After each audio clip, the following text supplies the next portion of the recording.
বিশ্ব আগাচ্ছে ঠিকই, বাট নিউক্লিয়ার কোন যুদ্ধের দিকে। এখন বলবে ভবিষ্যৎবাণী করে দিল নিউক্লিয়ার যুদ্ধ হবেই, হবেই তো বলি নাই, বলেছি হওয়ার মুখোমুখি অবস্থা দাঁড়িয়ে আছে। যে কোনো মিলিটারি অ্যাফেয়ার্স যারা পড়াশোনা করে, ভালো মানের পলিটিশিয়ান যারা যারা ইন্টেলেক্ট রাখেন মাথার মধ্যে, শিক্ষিত সমাজ এবং মিলিটারি অ্যাফেয়ার্স যারা বোঝেন, তাদেরকে জিজ্ঞাসা করে দেখি যে আবু তো আদনান ভাই একটা লেকচারে বলেছিল যে সারা ওয়ার্ল্ড নাকি নিউক্লিয়ার যুদ্ধের দ্বারপ্রান্তে দাঁড়িয়ে আছে, কথাটা কতটুকু সত্য? তারা অ্যান্সার দিবে ইনশাল্লাহ। দেখেন, এই শিক্ষিত সমাজ অ্যান্সার দিবে ইনশাল্লাহ। তাকে জিজ্ঞেস করতে যায় না যে বিষয়ে কোনো জ্ঞানী রাখে না। আমার কথা কি বুঝতে পারছেন? যারা এই সেক্টরে পণ্ডিত তাদেরকে জিজ্ঞাসা করেন, তারা বলবে যে হ্যাঁ, এটা মুখোমুখি দাঁড়িয়ে আছে, যে কোনো সময় হতে পারে, হতে পারে, হতে পারে। আমরা নিউক্লিয়ার যুদ্ধ হবে কিনা তা তো আর আমরা কোরআন সুন্নাহয় পাইনি, এতটুকু পেয়েছি মালহামা হবে। কি হবে? মালহামা মানে মহাযুদ্ধ। এটা বিভিন্ন কান্ট্রির মধ্যে জড়িয়ে পড়তে পারে, আল্লাহু আ'লাম বিসসাওয়াব। এতটুকু জেনেছি ইরাকের ইউফ্রেটিস নদীর সোনার পাহাড়কে কেন্দ্র করে বিশাল যুদ্ধ হবে, এটা জেনেছি, হাদিসে আছে। শুধু তাই নয়, নবী সাল্লাল্লাহু আলাইহি ওয়াসাল্লাম বলেছেন প্রতি 100 জনের মধ্যে, প্রতি 100 জনের মধ্যে 99 জন মানুষ ওই যুদ্ধে মারা যাবে। যারা যুদ্ধে অংশ নিবে তাদের কথা বলা হচ্ছে। মুসলিমদেরকে বলা হচ্ছে তোমরা ওই সম্পদে হাতও দিবে না, ওই সম্পদ নেয়া তো দূরের কথা, এখন হাতও দিতে যেও না। আমার কথা কি বুঝতে পারছেন? তো দেখছেন বিশ্ব এগিয়ে যাচ্ছে, কিন্তু আমরা বলছি যে একটা নিউক্লিয়ার ওয়ারের দিকে এগিয়ে যাচ্ছে। দেখছেন ইকোনমিক্যালি আমরা খুব সমৃদ্ধ হচ্ছি, সারা বিশ্ব, তাই না? কিন্তু বিশ্বের অনেক দেশ, বিশ্বের অনেক কান্ট্রি ইকোনমিক্যালি এখন একটা দুরবস্থার সম্মুখীন হয়ে আছে। এটা রিয়েলিটি আর ভিজুয়াল ওয়ার্ল্ড এক জিনিস নয়। আপনি দেখছেন মেয়েরা খুব এগিয়ে যাচ্ছে, একদম ওই যে স্টেজে উঠে নাচানাচি করছে, অধিকার আন্দোলন এভরিথিং, তাই না? কিন্তু বাস্তবতা কি জানেন? বাস্তবতা হচ্ছে আমাদের মা বোনরা বেপর্দা হচ্ছে দিন দিন বেশি, এবং তারা এগিয়ে যাচ্ছে জাহান্নামের দিকে। নবীজি বলেছেন এই কথাই, শেষ জামানায় এক শ্রেণী নারী বের হবে, নিসাউন, মহিলা, ক্যাসিয়াতুন, যারা কাপড় পরে থাকবে, আরিয়াতুন, তারপরেও নগ্ন হবে, কাপড় পরেও নগ্ন থাকবে, এবং তারা অন্যকে আকৃষ্ট করবে, যে সিডিউস করবে, এবং অন্যের দিকেও আকৃষ্ট হবে, মানে নিজেও সিডিউস হবে। তো এই শ্রেণীর মেয়েরা কি এখন বের হয়নি? একটা বড় সাইন বলেছেন নবী সাল্লাল্লাহু আলাইহি ওয়াসাল্লাম লাস্ট ডে বা কিয়ামতের, সেটা হলো যে সমাজের সবচেয়ে নিম্ন শ্রেণীর মানুষ, মানে যাদের পরনে কাপড় ছিল না এবং পায়ে স্যান্ডেল ছিল না, বড় লোকদের কথা বলা হচ্ছে না এই হাদিসের মধ্যে। এখানে বলা হচ্ছে যে আনতারাল হুফাতাল উরাতাল আলাতা রিয়া আশ-শাই ইয়াতাতাওয়ালুনা ফিল বুনিয়ান। এখানে এমন মানুষের কথা বলা হচ্ছে যারা নগ্ন পদের, খালি পায়ের, স্যান্ডেল কেনার টাকা নাই, খালি গায়ের মানে কাপড় কেনার টাকা নাই, এবং রাখাল শ্রেণীর মানুষ, তারা কি করবে? ইয়াতাতাওয়ালুনা ফিল বুনিয়ান, উঁচু উঁচু কনস্ট্রাকটিভ বিল্ডিংস নির্মাণের প্রতিযোগিতা করবে। হয়েছে কি হয়নি? কিভাবে সম্ভব হলো? রিবা, সুদের মধ্য দিয়ে, এবং করাপশন, অন্যের সম্পদ আত্মসাতের মধ্য দিয়ে। হয়েছে কি হয় নাই? আর কোন নিদর্শনের জন্য অপেক্ষা করছে? একটা একটা করে বলতে গেলে সারা রাত চলে যাবে। মূল কথা হচ্ছে ফিতনাময় পরিবেশের মধ্যে, যেখানে এরকম দাজ্জালীয় সবকিছু দেখা যায়, আপনার বাইরের চোখ দিয়ে না দেখে ভিতরের চোখ দিয়ে বুঝতে হবে, তখন দেখবেন এখানে বাস্তবতা এবং ভিজুয়াল ওয়ার্ল্ডের মধ্যে আকাশ পাতাল পার্থক্য আছে। আপনি দেখছেন হ্যাঁ মেয়েরা এগিয়ে যাচ্ছে, আমরা বলছি বাস্তবতা হচ্ছে মেয়েরা জাহান্নামের দিকে যাচ্ছে এগিয়ে। আপনি দেখছেন যে হ্যাঁ খুব সুন্দর ইকোনমিক প্রোগ্রেস, আদতে কি হচ্ছে? আদতে পুরো ইকোনমিক স্যাংশনের মধ্যে আমরা পড়ে আছি, অবস্থা খারাপ। আপনি দেখছেন সারা ওয়ার্ল্ড খুব এগিয়ে যাচ্ছে, মঙ্গলে, চাঁদে, কি একটা অবস্থা, কিন্তু আদতে কি হচ্ছে? পুরো কিয়ামতের দিকে বিশ্ব এগিয়ে যাচ্ছে। দেখছেন মুসলিম উম্মাহ খুবই নারায়ে তাকবীর, আল্লাহু আকবার, একদম, তাই না আমাদের অবস্থা? কিন্তু বাস্তবতা কি? বাস্তবতা হচ্ছে পুরো বিশ্ব জুড়ে মুসলিমদের এখন একটা অধঃপতনের সময় চলছে, প্রতিটা সেক্টরে। এটা সেই যুগ না যেটাতে উমর রাদিয়াল্লাহু আনহুর যুগে আমরা বসে পুরো বিশ্ব শাসন করতাম, সেটা কি এই যুগ? এই যুগ নয়। বরং নবীজি বলেন বাদাআল ইসলামু গরীবান ওয়া সায়াউদু কামা বাদা। ইসলাম শুরু হয়েছিল অপরিচিত ভাবে, গরীব ভাবে, ওয়া সায়াউদু কামা বাদা, এবং আবার শীঘ্রই সেই অপরিচিত জায়গায় ফিরে আসবে। অপরিচিত জায়গায় ফিরে আসবে, গরীব জায়গায়। আপনি পরিবারে ইসলাম পালন করতে যান, পরিবারের মধ্যে আপনি গরীব হয়ে যাবেন, অপরিচিত হয়ে যাবেন। সমাজে পালন করতে যান, আমি কোন ইসলামের কথা বলছি? ওই গোলালু মার্কা ইসলাম না, যেটা সব তরকারিতেই চলে, ওটার কথা বলছি না। যে ইসলাম ফলো করলে আপনার হাতে আগুন ধরে রাখার মতো অবস্থা হয়, ওটা ফলো করেন, সমাজে আপনি বিচ্ছিন্ন হয়ে যাবেন। বিশ্বে পালন করতে যান, দেখবেন আপনাকে কোণঠাসা করে রেখে দিয়েছে। এই হলো অবস্থা, গরীবান। এই অবস্থায় কি হবে, যেটা আপনি বাহ্যিক চোখে দেখছেন বাস্তবতা এমন নাও হতে পারে।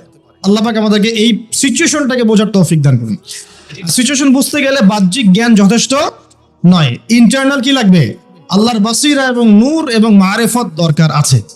এটা কি জিনিস, এটা আমি আপনাকে আসলে ওই কথা গঘর মতো পড়িয়ে বোঝাতে পারবো না, তবে আমি চেষ্টা করছি, আমার দিকে মনোযোগ দেন।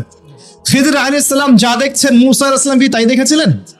আচ্ছা, খিদর আলাইহিস সালাম যে তিনটা ঘটনা ঘটলো, এই তিনটা ক্ষেত্রে খিদর সঠিক ছিলেন না ভুল? তাহলে তিনি এমন কি দেখলেন, কি বুঝলেন, কি শুনলেন যেটা মূসা আলাইহিস সালাম পারলেন না, বুঝলেন? এটা কি? এটাই হচ্ছে আল্লাহ পাকের বাসিরা বা মারেফত বা দূরদর্শিতা, যেটাকে আমরা আল্লাহ নূর বলি। তিনি আল্লাহ পাকের নূর দিয়ে দেখছেন। এখন আমরা বুঝলাম শেষ জামানায় টিকে থাকতে হলে আমাদেরকে এরকম দৃষ্টিভঙ্গি নিতে হবে, এতটুকু বুঝতে পেরেছি। কিন্তু এই দৃষ্টিভঙ্গি অর্জিত হবে কিভাবে, এই বিষয়টা আমরা বুঝতে পারছি না। পরিবেশটা নষ্ট করেন না। সুবহানাল্লাহ, একজন ইমামের বেতন দেওয়ার সময় আমরা হিসেব করি, তাই না?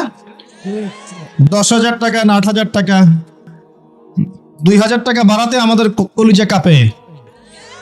একটা ওয়াজ মাহফিল হবে, সেখানে দেখা যায় যে একজন আলোচক আসবেন, তার হাদিয়া তোহফা দেওয়ার ক্ষেত্রে আমাদের হিসেব করতে হয়। এবং যখন একটু রাউন্ড ফিগার চলে যায়, যে একজন বক্তার হয়তো লাগছে 20, 30, 40 ইত্যাদি, তখন অনেক সমালোচনা হয় যে তারা ধর্ম ব্যবসা শুরু করেছে। তো এটা কিসের ব্যবসা হচ্ছে এখন বলেন? এটা কিসের ব্যবসা? এটা ওয়ান কাইন্ড অফ কি সংস্কৃতির নামে আমরা যুব সমাজকে জেনা শিখাচ্ছি। এবং একটু দাঁড়ান, আমি বলি আগে, প্রত্যেকটা কথাই ঠিক ঠিক বললে তো আমি কনসেন্ট্রেট করতে পারবো না। আর আমি একটা কথা বলি যে দেখুন, কোরআন সুন্নাহর কথাগুলো আমরা ঠিক বললেও ঠিক, না বললেও ঠিক, ঠিক কিনা বলেন? এই তো, কোরআন এবং সুন্নাহর কথাগুলো আমরা ঠিক বললেও ঠিক, না বললেও ঠিক। তো যাই হোক, দেখেন, একটা এলাকার মধ্যে যুব সমাজদেরকে একত্রিত করে সেখানে যখন একজন নগ্ন অর্ধনগ্ন মেয়ে নাচবে, গাবে, এখান থেকে নিশ্চয়ই যুব সমাজ অনেক উপকৃত হবে। যুব সমাজের বেকারত্ব দূর হয়ে যাবে, যুবকদের নৈতিক অবস্থার উন্নতি হবে, তাই না? তারপরে যুবকরা ন্যায় শিখবে, হ্যাঁ, হালাল জিনিস শিখবে, তাই না? যুবকরা ইনশাআল্লাহ জাতিকে নেতৃত্ব দেওয়ার যোগ্যতা অর্জন করবে, তাই নয় কি? যদি তাই না হয়ে থাকে, তাহলে এত টাকা পয়সা খরচ করে আমরা এগুলো কেন করি? আমরা কি চিন্তা করেছি যে ইসলাম একটা পরিপূর্ণ জীবন ব্যবস্থা না অসম্পূর্ণ? তো ইসলাম যদি একটা পরিপূর্ণ জীবন ব্যবস্থা হয়, তাহলে ইসলামে কি সংস্কৃতি নাই? পরিপূর্ণ মানে কি? পরিপূর্ণ মানে হচ্ছে যে বিষয়টা এমনভাবে পরিপূর্ণ, তো বুঝাই যে গ্লাস, যদি এক গ্লাস পানি, এই গ্লাসটা কি পরিপূর্ণ? না, খালি আছে। যদি টইটুম্বর থাকতো যেখানে সামান্য কিছু প্রবেশ করার বা সামান্য কিছু বের করার কোনো সুযোগ নাই, তাতে সেটাকে বলা হয় কি? পরিপূর্ণ।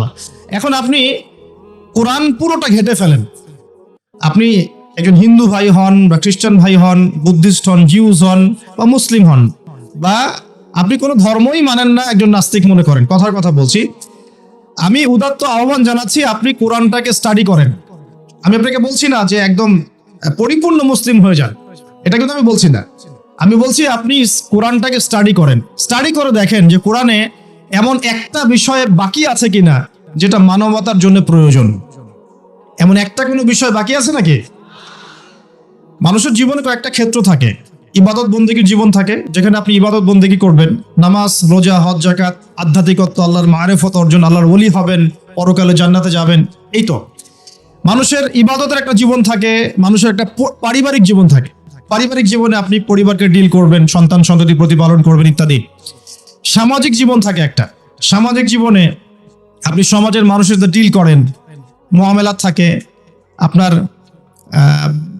কি বলবো, আমরা as a social human being আমরা সমাজে অনেক কাজ করি যেগুলো আমাদেরকে সামাজিক হতে শেখায়। একসাথে আমরা একটা সমাজ গড়ি, একে অপরের পাশে দাঁড়াই, একে অপরের দুঃখ কষ্ট ভাগাভাগি করে নেই। একটা পলিটিক্যাল লাইফ থাকে যেখানে আপনি আল্লাহর এই জমিনের মধ্যে আল্লাহ পাকের দ্বীনের প্রচার প্রসার করবেন, বা আপনি মানুষের মধ্যে ন্যায়ের মানদণ্ডে বিচার ফয়সালা করবেন। এই তো একটা মানদণ্ড থাকে। আপনার সাংস্কৃতিক জীবন থাকে, আপনার ইকোনমিক সেক্টর থাকে, আপনি ব্যবসা বাণিজ্য করবেন, চাকরি বাকরি করবেন। মানুষের জীবনে এরকম কয়েকটা সেক্টর দিয়ে গঠিত: পরিবার, ইবাদত, আপনার আধ্যাত্মিকত্ব, আপনার সমাজ, আপনার রাষ্ট্র, আপনার এই যে সংস্কৃতি, আপনার অর্থনীতি। এগুলোই তো, বাইরে আর কিছু লাগে? একটা মানুষের জীবনের এই কয়েকটা ফেজ থাকে, অধ্যায় থাকে, এবং আমাদের সবার জীবনে কিন্তু এই অধ্যায়গুলো আছে, আলহামদুলিল্লাহ। এখন আপনি কোরআনটাকে অনেস্টলি পড়েন, নিরপেক্ষভাবে পড়বেন, পক্ষপাতিত্ব করে নয়। নিরপেক্ষভাবে কোরআনটাকে স্টাডি করে দেখেন যেমন একটা বিষয় কোরআনে বাকি আছে কিনা, যেটা একটা মানুষের জীবনে চলার পথে প্রয়োজন হয়। যদি দেখেন যে একটা বিষয় বাকি নাই, তাহলে বুঝতে হবে এই কিতাব সাধারণ কোনো কিতাব নয়, এটা মহাবিশ্বের মহাস্রষ্টা আল্লাহর পক্ষ থেকে নাজিল হয়েছে। আর যখন আপনি বুঝতে পারবেন যে হ্যাঁ এটা আল্লাহর পক্ষ থেকে এসেছে, তখন আপনার একটাই কর্তব্য, এর সামনে আত্মসমর্পণ করা। এর নাম ইসলাম। হাদিসের মধ্যে চলে যান, দেখবেন নবী সাল্লাল্লাহু আলাইহি ওয়াসাল্লামের হাদিস, এই যে মিশকাতের কথাই বলছি, মিশকাতুল মাসাহি বইয়ের মধ্যে দেখবেন যে মাথার চুলটাকে কিভাবে আঁচড়াতে হবে এর জন্য আলাদা একটা অধ্যায় আপনি পাবেন। কিভাবে ইস্তেঞ্জা করতে হয় পাবেন, ইস্তেঞ্জা মানে পেশাব পায়খানা, কিভাবে গোসল করতে হয়, হায়েজ নিফাসে কি করতে হবে, স্বপ্নদোষ হলে কি করতে হবে, খাবেন কিভাবে, আপনি ঘুমাবেন কিভাবে, পোশাক পরবেন কিভাবে, নামাজ পড়বেন কিভাবে, জিকির কেমন করে করবেন, কি জিকির করবেন, কোরআন তেলাওয়াত কিভাবে করবেন, কেন করবেন, ফজিলত কি, সুন্নাতের চর্চা কিভাবে করবেন, পরিবার কেমন করে গঠন করবেন, কোথায় আপনি রিজিকের সন্ধান করবেন, হালাল খাবেন না হারাম খাবেন, হালাল খেলে কি হবে, হারাম খেলে কি হবে, সামাজিকভাবে আপনি কিভাবে চলবেন, সমাজের মানুষের সাথে কিভাবে মেলামেশা করবেন, অন্যের হক নষ্ট করলে কি হবে, ঠিক আছে, আপনি রাষ্ট্র কিভাবে চালাবেন, আপনার সংস্কৃতি কেমন হবে, পোশাক কেমন হবে, এভরি সিঙ্গেল মানে ইনিশিয়েটিভ বা এভরি সিঙ্গেল সেক্টর, যেটাকে আমরা বলি এভরি সিঙ্গেল সেক্টর কোরআন এবং হাদিসের মধ্যে ডিটেইলস বর্ণনা করা আছে। সুবহানাল্লাহ। এখন যখন আপনি এটা জানলেন, কোরআন এবং সুন্নাহ পরিপূর্ণ, যার দলিল হচ্ছে সূরা মাইদার 3 নম্বর আয়াত, আল্লাহ পাক বলেছেন আল ইয়াউমা আকমালতু লাকুম দীনাকুম, আজকে আমি তোমাদের জন্য দিনটাকে পরিপূর্ণ করে দিয়েছি। ওয়া আতমামতু আলাইকুম নি'মাতি, তোমাদের উপর আমার নিয়ামতকে পূর্ণতা দিয়েছি। ওয়া রাদিতু লাকুমুল ইসলাম দীনান, এবং তোমাদের জন্য দ্বীন ইসলামকে মনোনীত করে আমি আল্লাহ সন্তুষ্ট হয়ে গেছি। বলেন সুবহানাল্লাহ। আর এই আয়াতটা নাজিল হয়েছে বিদায় হজের ভাষণের সময়। বিদায় হজ কখন হয়েছে? 23 বছর পর, যখন নবী সাল্লাল্লাহু আলাইহি ওয়াসাল্লাম দীর্ঘ 23 বছর দাওয়াতি কাজের মধ্য দিয়ে দিনটাকে পরিপূর্ণতা প্রদর্শন করেছেন, প্রতিষ্ঠা করেছেন, তারপর এই আয়াত নাজিল হয়েছে। এখন ইসলামে কি সাংস্কৃতিক হেদায়েত নাই? আছে। যদি তাই থাকে তাহলে আমরা কেন এমন সংস্কৃতির চর্চা করব যে সংস্কৃতি আমাদের মধ্যে জেনা ছড়িয়ে দিবে, যে সংস্কৃতি আমাদেরকে নগ্ন মেয়ে আমাদের সামনে উপস্থাপন করছে, যে সংস্কৃতি আমাদের যুব সমাজকে যৌন সুরসুরির দিকে প্রলুব্ধ করছে, আমরা কেন সেই সংস্কৃতির চর্চা করব? আমাদের কাছে কি ইসলামিক সংস্কৃতি নাই? একটু ঠান্ডা মাথায় ভাবেন, সংস্কৃতির কি প্রয়োজন আছে? আপনার কৃষ্টি এবং কালচার মনন, আমরা বলি মন আর মনন, এটা বিশ্বের বুকে আপনি পরিস্ফুটন ঘটাবেন, গোলাপের মতো ফুটে উঠবে মনন। আমাদের কি দাড়ির সুন্নত নাই? আমাদের টাকনুর উপরে কাপড় পরার সুন্নত নাই? আমাদের ঢিলে ঢালা তাকওয়ার পোশাক পরার সুন্নত নেই? আমাদের মা বোনদের পর্দার সুন্নত নাই? আমাদের এই যুব সমাজ যারা তোমরা মানে পশ্চিমা সংস্কৃতির অনুসরণ করছো আর কি, তোমাদের জন্য কি রাসূলুল্লাহ সাল্লাল্লাহু আলাইহি ওয়াসাল্লামের লেবাস এবং পোশাকের কোনো সুন্নত নাই? মিউজিক পছন্দ করেন মনে করেন আপনি, আপনার জন্য কি ইসলামিক নাশিদ নাই? আপনি ধরেন মুভিজ পছন্দ করেন, ইসলামিক ভালো কোনো মুভিজ নাই? আপনি উৎসব পছন্দ করেন, ইসলামিক উৎসব নাই? আচ্ছা, এর পাশাপাশি এমন উৎসব বা এমন সংস্কৃতির চর্চা করা যাবে যেগুলো কোরআন এবং সুন্নাহর সাথে সাংঘর্ষিক নয়। হতে পারে সেটা দেশীয়, হতে পারে সেটা সামাজিক, হতে পারে সেটা আমাদের দীর্ঘদিন ধরে চলে আসছে চিরায়ত কোনো ট্র্যাডিশন। সেটার চর্চা অবশ্যই করা যাবে যদি সেখানে এমন কিছু না থাকে যেটা কোরআন সুন্নাহর সাথে সাংঘর্ষিক। যদি সেখানে এমন কিছু থাকে যেটা কোরআন সুন্নাহর সাথে সাংঘর্ষিক, তাহলে কি করা যাবে? এই যে বিগত 31 অক্টোবর, সম্ভবত তারিখটা 31 অক্টোবর 2022, হ্যাঁ 31 অক্টোবর 2022, সারা বিশ্ব জুড়ে একটা চরম শিরক এবং জাহেলিয়াতে পূর্ণ উৎসব পালিত হয়েছে এবং যার ছোঁয়া আমাদের তাওহীদের দেশেও লেগেছিল। তার নাম হচ্ছে কি? হ্যালোইন উৎসব, যেটা টোটালি একটা পশ্চিমা কালচার এবং সেটা দিয়ে ভূত সেজে মানুষ ঘুরে বেড়াচ্ছে।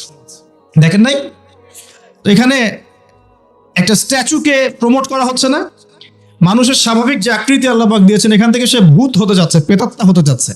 খ্রিস্টানরা বলছে যে এটা আমরা পালন করতেও লজ্জা লাগে আমাদের, কিভাবে মুসলিমরা করলো আমাদের বুঝে আসলো না। খ্রিস্টানরা কথা বলছে, আমার কথা না, খ্রিস্টানরা কথা বলেছে। তো এটা যদি কোরআন সুন্নাহর সাথে সাংঘর্ষিক হয় তাহলে কি আমরা এটা পালন করব? আর বাই দ্য ওয়ে একটা কথা বলতে ভুলে গেছি, যখন এই উৎসব চলছিল তখন কিন্তু কোনো ঘোমটাওয়ালা এর প্রতিবাদে 2টা লাইনও ফেসবুকে লিখে নাই, ঠিক আছে? হ্যাঁ, তারা ঘ্রাণ সম্পর্কে ঠিকই লিখেছে, তারা কিন্তু ঘ্রাণ ইস্যু নিয়ে খুব সোচ্চার। তাদের চোখের সামনেই হ্যালোইন উৎসব হয়ে গেছে, একটা লাইনও লেখার সাহস পায় নাই। কারণ লিখলে কি হবে? লিখলে ওই যে ভিতরে আযাব ভোগ করতে হবে, রিয়াল আর কথা বলবে না, ব্যাস, দ্যাটস অল। 2013-14 থেকে নিয়ে 22 পর্যন্ত ইয়েমেনের হামলায় প্রায় 3.5 লক্ষ মানুষ মারা গেছে, যার মধ্যে 60-70% মানুষ হচ্ছে শিশু। 2013 থেকে 2022 পর্যন্ত ইয়েমেনে যে হামলাগুলো হয়েছে এতে প্রায় 3 থেকে 3.5 লক্ষ মানুষ মারা গেছে, যার মধ্যে 60-70% মানুষ হচ্ছে শিশু। একটা লাইনও লেখার সাহস তারা পায়নি। পক্ষে বিপক্ষে একটা কথা বলারও সুযোগ, ফুরসত, তাকওয়া, ঈমান তাদের ভিতর থেকে বের হয়নি। এই তো কয়েকদিন আগে বাংলাদেশে একটা আন্দোলন হয়েছিল, রাসূল সাল্লাল্লাহু আলাইহি ওয়াসাল্লাম এবং আয়েশা রাদিয়াল্লাহু আনহার চরিত্র নিয়ে কটূক্তি করা হয়েছে, মনে আছে কি? মানুষ খুব সহজে ভুলে যায়, এটা স্মার্টফোনের যুগ। স্মার্টফোনের যুগ মানে কি? মানুষ খুব সহজেই ভুলে যায়। এই কারণে আপনি যখন কিছু কাজ করবেন, কাজগুলোকে খাতায় লিখে নেবেন, এতে করে মনে থাকবে, আদারওয়াইজ আপনি ভুলে যাবেন। এটা স্মার্টফোনের যুগ। আর এই ফোনটার নাম স্মার্ট হলেও এই ফোনটা খুব একটা স্মার্ট নয়, কথা বুঝতে পারছেন? বরং ফোনটা আমাদের দিন দিন আনস্মার্ট করছে আমাদেরকে আর কি। তো দেখুন কয়েকদিন আগে এটা হয়েছে, এবং সেই আন্দোলনে দেখা গেছে আলেম ওলামা তো অবশ্যই, অনেক পলিটিক্যাল লিডার্স এবং আমাদের জেনারেল ভাইরাও কিন্তু রাস্তায় নেমে মিছিল করেছিল, মনে আছে? এই তো কয়েকদিন আগেই, এটা মেবি জুন জুলাই সামথিং এরকম হবে আর কি। তখন কিন্তু তাদের কেউই কোনো প্রতিবাদ করে নাই, যা করেছে যত সামান্য, এবং যারা এটার প্রতিবাদ করেছে ওদেরকে তারা বলেছে এটা জায়েজ নয়, না জায়েজ, এসব প্রতিবাদ করা যাবে না। সুবহানাল্লাহ, মনে আছে কি? মনে করায় দিই। তারপরে আমাদের মধ্যপ্রাচ্যের অনেক বড় বড় রিনাউন্ড শায়েখ, যাদের নাম শুনলে আমরা আসলে তাদের শ্রদ্ধাটা ঠিক মতো করতে পারি না। তাদের যে পরিমাণ জ্ঞান প্রজ্ঞা আল্লাহ পাক দিয়েছেন, এটা অর্জন করতে আমাদের মনে 100 বছর লেগে যাবে। এরকম বড় বড় অনেক শায়েখ হঠাৎ করে হারিয়ে গেলেন, নাই। কোথায়? ওই যে আন্ডারগ্রাউন্ডে। কি হয়েছে? হকপন্থী, হকের কথা বলেছেন কিছু, কি করেছে? ওই সিনেপ্লেক্সের এগেনস্টে কথা বলেছে, অশ্লীলতার বিরুদ্ধে কথা বলেছে, হ্যাঁ, পর্দার খেলাফ কিছু হচ্ছে এটার বিরুদ্ধে কথা বলেছে, কনসার্টের এগেনস্টে কথা বলেছে, সব আস্তে আস্তে নাই, মাইনাস। তো তারপর দেখা গেছে তাদের পক্ষে একটা লাইন লেখার মতো ফুরসত এদের হয়নি।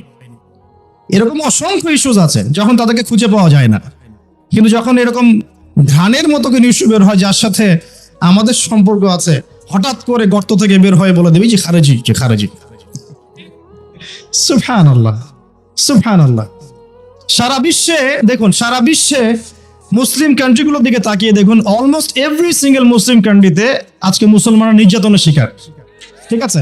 এই সিরিয়ায় দেখেন, প্যালেস্টাইন, তাদের ঘরের সামনেই প্যালেস্টাইন দেখেন, সিরিয়ায় দেখেন, ইয়েমেনে দেখেন, ইরাক ইরানে দেখেন, আপনি যে উইঘুরদেরকে দেখেন, রোহিঙ্গাদেরকে দেখেন, আফগান তো আছেই। আফগান নিয়ে কথা বলা যাবে না ওদের সামনে, বিকজ তাদের মতে যারা পশ্চিমাদের এগেনস্টে যুদ্ধ করেছে ওরা খারেজি ছিল। যারা পশ্চিমাদের অপশক্তির বিরুদ্ধে যুদ্ধ করেছে তারা কি ছিল? খারেজি ছিল। অতএব আপনি ওটা নিয়ে কথা বলতে যাবেন না, আপনার পিছেও খারেজির টাক লাগিয়ে দিবে। কথা কি বুঝতে পারছেন?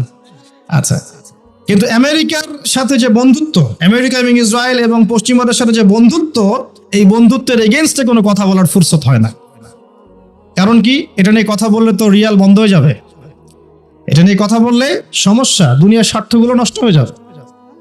এ কারণে বিগার ইস্যুস, সারা ওয়ার্ল্ডে মুসলিমদের দুরবস্থা, ইকোনমিক স্যাংশন, শেষ জামানার চলমান ফিতনাগুলো, কান্ট্রিতে ইকোনমিক যে দুরবস্থা দেখা দিচ্ছে, মুসলিমদের উপর টর্চার, নির্যাতন, উম্মার বিভক্তি, এই যে বড় বড় ইস্যুসগুলো আছে, এগুলোর সময় চুপ, দেখতে পারবেন না, খুঁজে পাবেন না।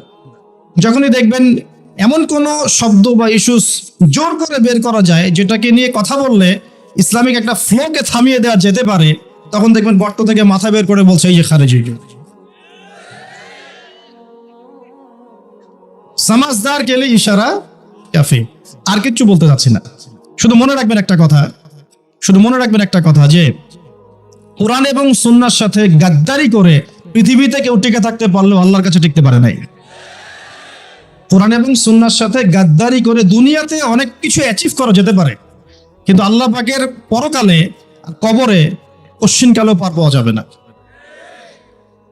শুধু দিনের ফিকহি মাসআলাগুলোই বোঝেন আর ইকোনমিক বিষয়গুলো বোঝেন না, ওয়ার্ল্ড অ্যাফেয়ার্স বোঝেন না, ওয়ার্ল্ডের মুসলিমদের জিওপলিটিক্স বোঝেন না, ইসলামিক মুসলিম কান্ট্রিগুলোর উপর যখন নির্যাতন নেমে আসে কথা বলতে পারেন না, নবীর অবমাননায় কথা বলতে পারেন না, নিষ্পাপ বাচ্চা কাচ্চাকে হত্যা করা হয় তখন কথা বলতে পারেন না। সুবহানাল্লাহ, এমন চোখের সামনে শিরকি কুফরি উৎসব হয়ে যায়, একটা কথা বলতে পারেন না।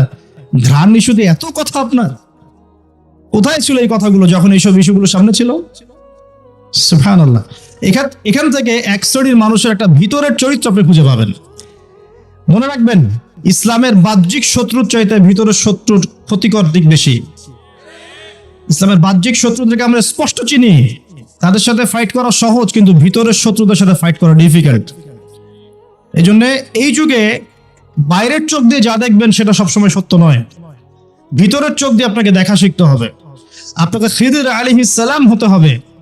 কোন খিদির? মুসা আলাইহিস সালাম বলছেন নৌকা কেন ফুটা করলেন? যে নৌকা পার করে দিল, আমাদেরকে নদী পার করে দিল, ওই নৌকা ফুটা করলেন? এই বাচ্চাকে হত্যা করলেন কেন? নিষ্পাপ বাচ্চা। এই দেয়ালটা নির্মাণ করলেন কেন? তিনটা প্রশ্নের উত্তরে খিদির আলাইহিস সালাম বলেছেন, আলাম আকুল লাক, আমি কি তোমাকে বলি নাই ইন্নাকা লান তাসতাতি মা'ইয়া সাবরা, তুমি আমার সাথে ধৈর্য ধরতে পারবে না? আমি নৌকা ফুটা করেছি এই কারণে, যদি নৌকা ফুটা না করতাম তাহলে এই নৌকা পরবর্তীতে হাইজ্যাক হয়ে যেত, কারণ ওই সমুদ্রে জলদস্যু ছিল, ভালো নৌকা হলে হাইজ্যাক করে ফেলতো, তাই ফুটা করে ফেলেছে। বাচ্চাকে কেন হত্যা করেছি? নিজের ইচ্ছায় করি নাই, আল্লাহর হুকুমে করেছি, কারণ আল্লাহ পাক আমাকে জানিয়েছেন এই বাচ্চা যদি বড় হতো, বড় একটা কাফের হতো এবং সে তার পিতা মাতাকেও কুফরিতে নিয়ে আসতো। দেয়াল কেন নির্মাণ করেছি? বিকজ দেয়াল হচ্ছে এই বাড়ির দুইজন এতিম বালকের দেয়াল। এই দেয়ালের নিচে গুপ্তধন আছে, যদি নির্মাণ না করতাম মানুষ টাকা পয়সা নিয়ে চলে যেত। নির্মাণ করেছি, পরবর্তীতে যখন এটা বড় হবে এই গুপ্তধন তারা পাবে। এই তিনটা ঘটনায় কোথায় আছে? সূরা কাহফের মধ্যে। কোন সূরা? সূরা কাহফ। ওই সূরা যে সূরা আপনাকে দাজ্জালের ফিতনা থেকে বাঁচাবে, সূরা কাহফের মধ্যে ঘটনা আছে। এখানে খিদির আলাইহিস সালাম যা করছেন, তিনি ইন্টারনালি বিষয়গুলোকে অবজার্ভ করছেন। আল্লাহ পাকের নূর, আল্লাহর দেয়া বসিরা এবং মারিফত দিয়ে তিনি দেখছেন। আর মুসা আলাইহিস সালাম বাহ্যিকভাবে দেখছেন, নৌকা কেন ফুটা করলেন, বাচ্চা কেন হত্যা করলেন, দেয়াল কেন নির্মাণ করলেন। কথা কি বুঝতে পারছেন? তো এখানে বাহ্যিক দৃষ্টি এই যুগে চলার জন্য আপনার জন্য যথেষ্ট নয়। আপনাকে খিদির আলাইহিস সালামের মতো ইন্টারনালি আপনাকে পিউরিফাইড হতে হবে, ইন্টারনাল অবজারভেশনের দরজাটা খুলতে হবে। একটা বিষয় বোঝেন, আলোচনা একটু হাইট হচ্ছে আমি বুঝতে পারছি, মনোযোগ ধরে রাখতে হবে। এখানে বিষয়টা হচ্ছে, যে যুগে ফিতনা ছড়িয়ে পড়বে, এমন ভাবে ফিতনা ছড়িয়ে পড়বে যে ফিতনাগুলো একদম দাজ্জালীয় সভ্যতার মতো। এখন কি সেরকম ছড়িয়ে পড়েছে না? নাকি এটা বোঝানোর জন্য আবার নতুন লেকচার দেওয়া লাগবে? তখন এই ফিতনাময় পরিবেশে আপনি খিদির আলাইহিস সালামের মতো দূরদর্শিতা সম্পন্ন হতে না পারলে পথ হারিয়ে ফেলবেন। শুধু তাই নয়, এ যুগে বাহ্যিক চোখ দিয়ে যা দেখা যাবে সবসময় তা সত্য হবে না। এই তিনটা ঘটনায় ভিজুয়াল ওয়ার্ল্ড বলি আমরা, যেটা বাহ্যিক পৃথিবী এবং রিয়েলিটি বাস্তবতা, এর মধ্যে আসমান জমিন পার্থক্য ছিল। ওই নৌকা ফুটা করে কি খিদির আলাইহিস সালাম সত্যি ভুল করেছিলেন? আচ্ছা, ওই বাচ্চাকে হত্যা করে কি তিনি অন্যায় করেছিলেন? দেয়াল নির্মাণ করে কি তিনি বোকার মতো কাজ করেছেন? না। এই ভিজুয়াল ওয়ার্ল্ডে আপনি যা দেখছেন তার সবকিছু সত্য নয়। আপনি দেখছেন বিশ্ব পুরো এগিয়ে যাচ্ছে, তাই না? এটা বাহ্যিক চোখ আপনার, কিন্তু আল্লাহর মারিফত দিয়ে দেখলে আপনি বুঝতে পারতেন বিশ্ব আগাচ্ছে ঠিকই, বাট কিয়ামতের দিকে। কিসের দিকে? বিশ্ব আগাচ্ছে ঠিকই, বাট নিউক্লিয়ার কোন যুদ্ধের দিকে। এখন বলবে ভবিষ্যৎবাণী করে দিল নিউক্লিয়ার যুদ্ধ হবেই তো বলি নাই, বলেছি হওয়ার মুখোমুখি অবস্থা দাঁড়িয়ে আছে। যে কোনো মিলিটারি অ্যাফেয়ার্স যারা পড়াশোনা করে, ভালো মানের পলিটিশিয়ান যারা ইন্টেলেক্ট রাখেন মাথার মধ্যে, শিক্ষিত সমাজ, এবং মিলিটারি অ্যাফেয়ার্স যারা বোঝেন তাদেরকে জিজ্ঞাসা করে দেখে যে আবু তো আদনান ভাই একটা লেকচারে বলেছিল যে সারা ওয়ার্ল্ড নাকি নিউক্লিয়ার যুদ্ধের দ্বারপ্রান্তে দাঁড়িয়ে আছে, কথাটা কতটুকু সত্য? তারা অ্যান্সার দিবে ইনশাল্লাহ। দেখেন এই শিক্ষিত সমাজ অ্যান্সার দিবে ইনশাল্লাহ। তাকে জিজ্ঞেস করতে যায় না যে বিষয়ে কোনো জ্ঞানী রাখবে না। আমার কথা কি বুঝতে পারছেন? যারা এই সেক্টরে পণ্ডিত তাদেরকে জিজ্ঞাসা করেন, তারা বলবে যে হ্যাঁ এটা মুখোমুখি দাঁড়িয়ে আছে, যে কোনো সময় হতে পারে। আমরা নিউক্লিয়ার যুদ্ধ হবে কিনা তা তো আর আমরা কোরআন সুন্নাহয় পাইনি, এতটুকু পেয়েছি মালহামা হবে। কি হবে? মালহামা মানে মহাযুদ্ধ। এটা বিভিন্ন কান্ট্রির মধ্যে জড়িয়ে পড়তে পারে, আল্লাহু আ'লাম বিসসাওয়াব। এতটুকু জেনেছি ইরাকের ইউফ্রেটিস নদীর সোনার পাহাড়কে কেন্দ্র করে বিশাল যুদ্ধ হবে, এটা জেনেছি, হাদিসে আছে। শুধু তাই নয়, নবী সাল্লাল্লাহু আলাইহি ওয়াসাল্লাম বলেছেন প্রতি 100 জনের মধ্যে প্রতি 100 জনের মধ্যে 99 জন মানুষ ওই যুদ্ধে মারা যাবে। যারা যুদ্ধে অংশ নিবে তাদের কথা বলা হচ্ছে। মুসলিমদেরকে বলা হচ্ছে তোমরা ওই সম্পদে হাতও দিবে না। ওই সম্পদ নেওয়া তো দূরের কথা, ওখানে হাতও দিতে যেও না। আমার কথা কি বুঝতে পারছেন? তো দেখছেন বিশ্ব এগিয়ে যাচ্ছে, কিন্তু আমরা বলছি যে একটা নিউক্লিয়ার ওয়ারের দিকে এগিয়ে যাচ্ছে। দেখছেন ইকোনমিক্যালি আমরা খুব সমৃদ্ধ হচ্ছি, সারা বিশ্ব, তাই না? কিন্তু বিশ্বের অনেক দেশ, বিশ্বের অনেক কান্ট্রি ইকোনমিক্যালি এখন একটা দুরবস্থার সম্মুখীন হয়ে আছে। এটা রিয়েলিটি আর ভিজুয়াল ওয়ার্ল্ড এক জিনিস নয়। আপনি দেখছেন মেয়েরা খুব এগিয়ে যাচ্ছে, একদম ওই যে স্টেজে উঠে নাচানাচি করছে, অধিকার আন্দোলন এভরিথিং, তাই না? কিন্তু বাস্তবতা কি জানেন? বাস্তবতা হচ্ছে আমাদের মা বোনরা বেপর্দা হচ্ছে দিন দিন বেশি, এবং তারা এগিয়ে যাচ্ছে জাহান্নামের দিকে। আর নবীজি বলেছেন এই কথাই, শেষ জামানায় 100টি নারী বের হবে, নিসাউন মহিলা, ক্যাসিয়াতুন যারা কাপড় পরে থাকবে, আরিয়াতুন তারপরেও নগ্ন হবে, কাপড় পরেও নগ্ন থাকবে, এবং তারা অন্যকে আকৃষ্ট করবে, যে সিডিউস করবে, এবং অন্যের দিকেও আকৃষ্ট হবে, মানে নিজেও সিডিউস হবে। তো এই শ্রেণীর মেয়েরা কি এখন বের হয়নি? নবীজি মলস, গুলশান, ঢাকার বিগ সিটিজ, মেগা সিটিজের মেগা পয়েন্টগুলোতে যান, আপনি নিজের চোখেই দেখতে পারবেন। আপনার এখানে আছে? আচ্ছা, যাই হোক, হ্যাঁ থাকতেই পারে, কারণ এগুলো তো এখন ছড়িয়ে পড়েছে কিভাবে? এই যে মোবাইল ফোনের মাধ্যমে।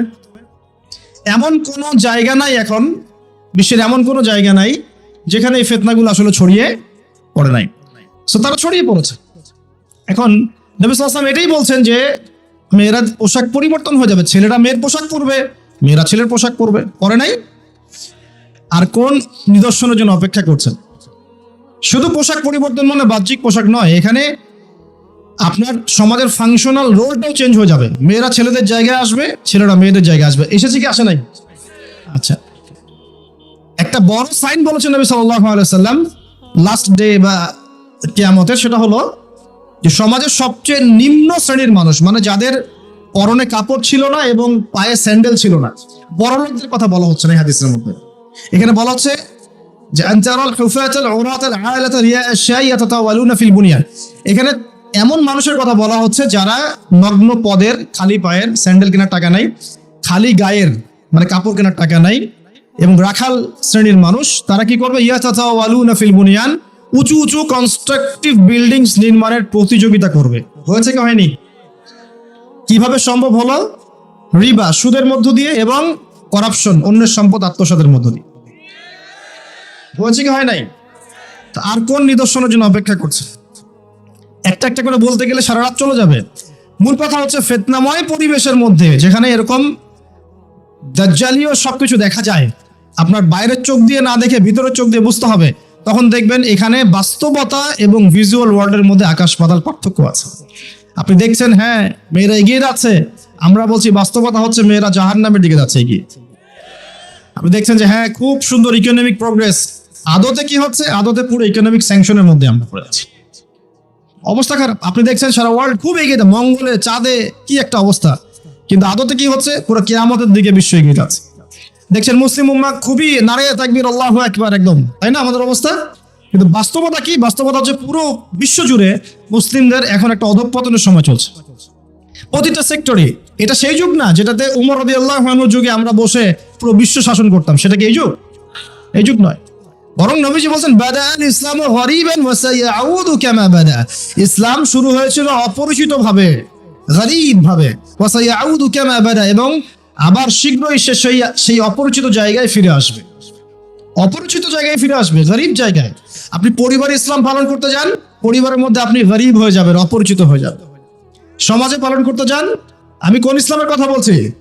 ওই গোলালু মার্কা ইসলাম না, যেটা সব তরকারিতে চলে, ওটার কথা বলছি না। যে ইসলাম ফলো করলে আপনার হাতে আগুন ধরে রাখার মতো অবস্থা হয়, ওটা ফলো করেন, সমাজে আপনি বিচ্ছিন্ন হয়ে যাবেন। বিশ্বে পালন করতে যান, দেখবেন আপনাকে কোণঠাসা করে রেখে দিয়েছে। এই হলো অবস্থা, গরিবান। এই অবস্থায় কি হবে? যেটা আপনি বাহ্যিক চোখে দেখছেন, বাস্তবতা এমন নাও হতে পারে। আল্লাহ পাক আমাদেরকে এই সিচুয়েশনটাকে বোঝার তৌফিক দান করুন। সিচুয়েশন বুঝতে গেলে বাহ্যিক জ্ঞান যথেষ্ট নয়, ইন্টারনাল কি লাগবে? আল্লাহর বাসিরা এবং নূর এবং মারেফত দরকার আছে। এটা কি জিনিস, এটা আমি আপনাকে আসলে ওই ক খ গ ঘর মতো পড়িয়ে বোঝাতে পারবো না, তবে আমি চেষ্টা করছি। আমার দিকে মনোযোগ দেন। খিদর আলাইহিস সালাম যা দেখছেন, মূসা আলাইহিস সালাম কি তাই দেখেছিলেন? আচ্ছা, খিদর আলাইহিস সালাম যে তিনটা ঘটনা ঘটলো, এই তিনটা ক্ষেত্রে খিদর সঠিক ছিলেন না ভুল? তাহলে তিনি এমন কি দেখলেন, কি বুঝলেন, কি শুনলেন যেটা মূসা আলাইহিস সালাম পারলেন না, বুঝলেন না? এটা কি? এটাই হচ্ছে আল্লাহ পাকের বাসিরা বা মারেফত বা দূরদর্শিতা, যেটাকে আমরা আল্লাহ নূর বলি। তিনি আল্লাহ পাকের নূর দিয়ে দেখছেন।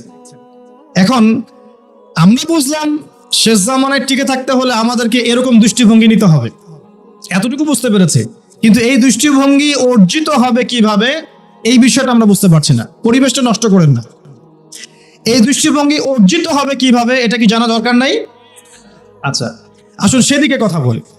প্রথম কথা, প্রিয় ভাইয়েরা, এই দৃষ্টিভঙ্গি অর্জন করতে হলে আগে কলব পরিষ্কার করতে হবে। কি করতে হবে?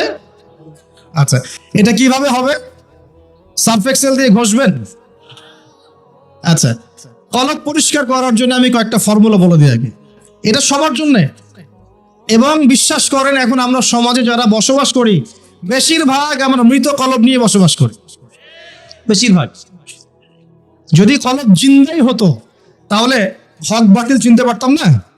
যদি কলব জিন্দাই থাকতো তাহলে কি দুনিয়ার এই মোহের মধ্যে ব্যস্ত থাকি?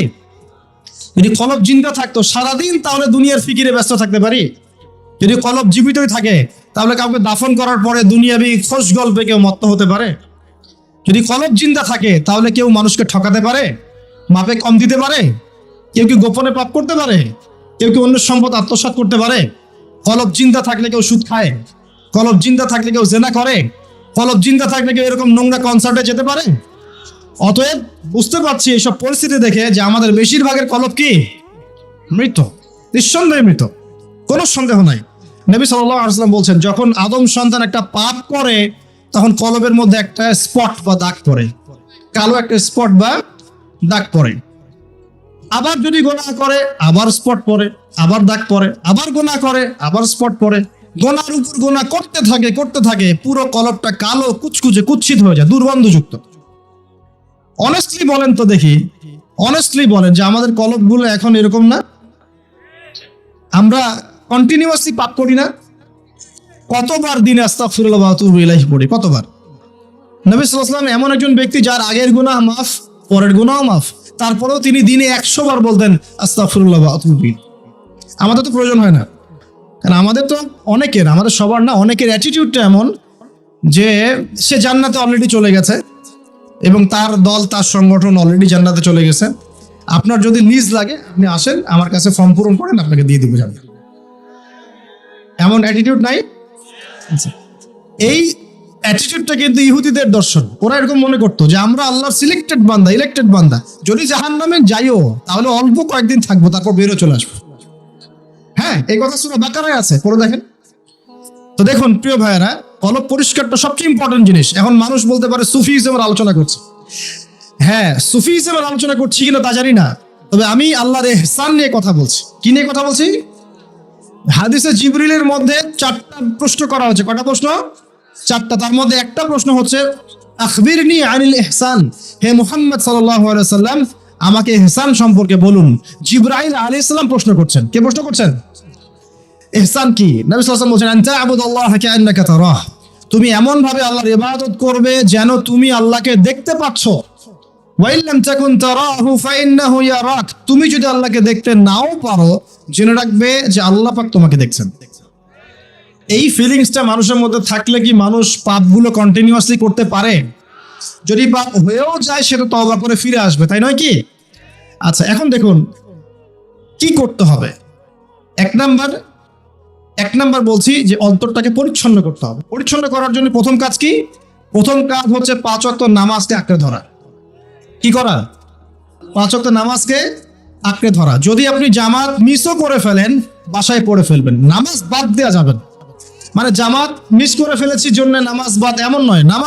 জামাত মিস হয়ে গেছে, আচ্ছা হয়ে গেছে, ঘুমিয়েছিলেন বা মনে ছিল না বা ব্যস্ত ছিলেন, কথার কথা, যখনই সময় পেয়েছেন, মনে পড়েছে, ঘুম থেকে উঠেছেন, নামাজ পড়তে হবে, একাই পড়তে হবে। বাদ দিবেন আজকে থেকে? বরং আমরা চেষ্টা করব ইনশাআল্লাহ জীবনে যে নামাজগুলো কাজা হয়ে গেছে সেগুলো যেন হিসেব করে আদায় করে দেয়া সম্ভব হয়, এটাও চেষ্টা করা উচিত। আল্লাহ পাক তৌফিক দান করুন। এক নম্বর নসিহত, নামাজ ছাড়া যাবে না। কারণ একটা হাদিস যথেষ্ট। নবী সাল্লাল্লাহু আলাইহি ওয়াসাল্লাম বলেছেন যে মান তারাকা সালাতান মুতাআম্মিদান ফাকাদ কাফারা, যে ব্যক্তি ইচ্ছাকৃতভাবে নামাজকে ছেড়ে দিল সে ব্যক্তি যেন কুফরি করলো। কি করলো? কুফরি করলো। মুআয বিন জাবাল রাদিয়াল্লাহু আনহু হাদিসে এসেছে, নবী সাল্লাল্লাহু আলাইহি ওয়াসাল্লাম বলেছেন মান তারাকা সালাতান মুতাআম্মিদান ফাকাদ বারিআত মিন জিম্মাতিল্লাহ, যে ব্যক্তি ইচ্ছাকৃতভাবে তার উপর অর্পিত ফরজ নামাজ ত্যাগ করলো সে ব্যক্তি আল্লাহ পাকের জিম্মেদারি থেকে মুক্ত হয়ে গেল, তার উপর আল্লাহর কোনো জিম্মেদারি নাই। প্রথম নসিহত, যদি অন্তর পরিচ্ছন্ন করতে চাই, নামাজ। মনে থাকবে ইনশাআল্লাহ। আল্লাহ আমাকে তৌফিক দান করুন, আপনাদের সবাইকে তৌফিক দান করুন। 2 নাম্বার, বেশি বেশি কোরআন তেলাওয়াত। বেশি বেশি কি? কোরআন তেলাওয়াত। কোরআন তেলাওয়াতের কোনো বিকল্প নেই। প্রত্যেক দিন কিছু কিছু আয়াত এবং সূরাগুলো অবশ্যই তেলাওয়াত করার চেষ্টা করবেন। যেমন আমি বলে দেই, মনে রাখেন, কিছু শিখেন। 1 নাম্বার সূরা ফাতিহা, 2 নাম্বার সূরা ফালাক, নাস, ইখলাস 3 বার করে সকাল সন্ধ্যা। সূরা ফালাক, নাস, ইখলাস, কুল হুয়াল্লাহু আহাদ, কুল আউযু বিরাব্বিল ফালাক এবং কুল আউযু বিরাব্বিন নাস 3 বার। সূরাতুল কাফিরুন ঘুমানোর আগে একবার।